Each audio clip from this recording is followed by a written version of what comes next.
Currently we're in the Big Fresno Fair Museum. Started the museum a couple of years ago, and it started from a very small embryonic development to now over 2,800 square feet of exhibits, displays, collectibles, memorabilia, dating back all the way to 1884 when we started.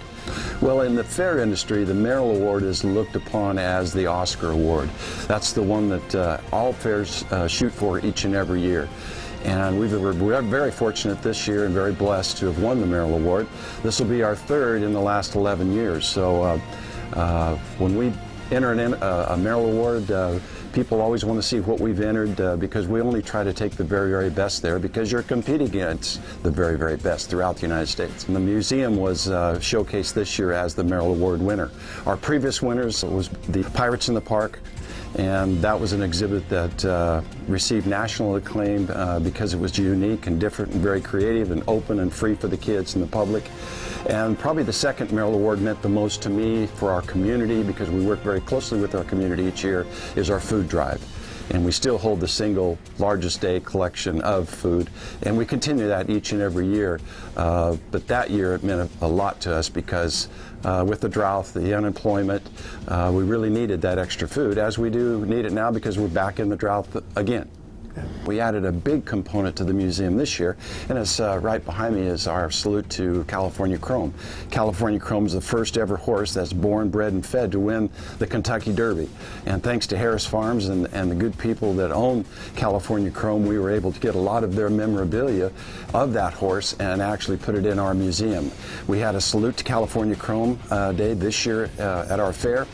What was unique about that day, besides drawing lots of people, it brought the politicians on both sides of the aisle together for one common goal, and that was to salute a great horse. Well, some of the unique things that we have in the California Chrome section is, number one, and most importantly, we have a set of his racing plates. And that meant a lot to me to actually get his shoes.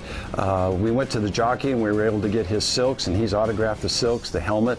We also have the blinkers off of California Chrome, and they're also autographed as well. But more importantly, we have one of the dried roses off of his victory blanket at the Kentucky Derby, and we also have a soil sample from the finish line of the Kentucky Derby that day as well. This year we created something new to the museum, and it's called Heritage Talks. You can walk around the museum and you can see artifacts, collectibles, pictures, a lot of memorabilia, artist renderings, murals. But until you actually get the stories told by the true pioneers that were here decades ago when they were children, I think we miss the opportunity of putting the circle together that we need to put together for our customers. So we put together Heritage Talks this year and basically interviewed about 20 folks from our area that have been associated with the fair for a very long time. We had about 13 and a half hours of film, and we cut that down to about an hour and a half, and this is what we ended up with. And it just plays on a loop back here.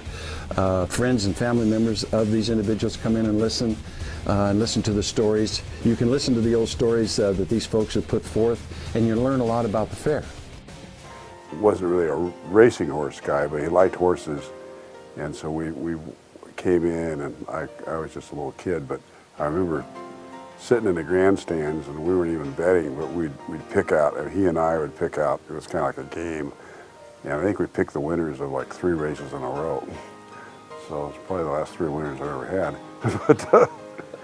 But that got me hooked, and then, you know, started being more interested in horses in general. My father was a partner in a few race horses, and it just one thing leads to another. But the fair has always been my kind of home base of when I think of horse racing is where I have fun, and it's just got a spirit which has been kept alive over, I was like literally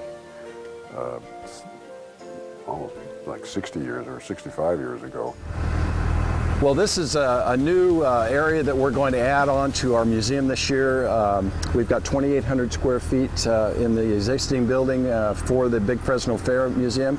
But a new innovative area this year will be our new 2-story building that will be dedicated to the historical stories and agriculture stories of Fresno County. And we'll have 4,000 usable space underneath, and we'll have 3,000 square feet usable space on top. We'll have a deck that overlooks the Paul Paul Theater. We want to invite everyone to come out October 7th through the 18th. We should have the museum done and ready to go probably October 6th at midnight. It'll be real close, but please come out and enjoy your Big Fresno Fair. This is probably the biggest capital improvement that we've put in decades. So come out and enjoy your Big Fresno Fair.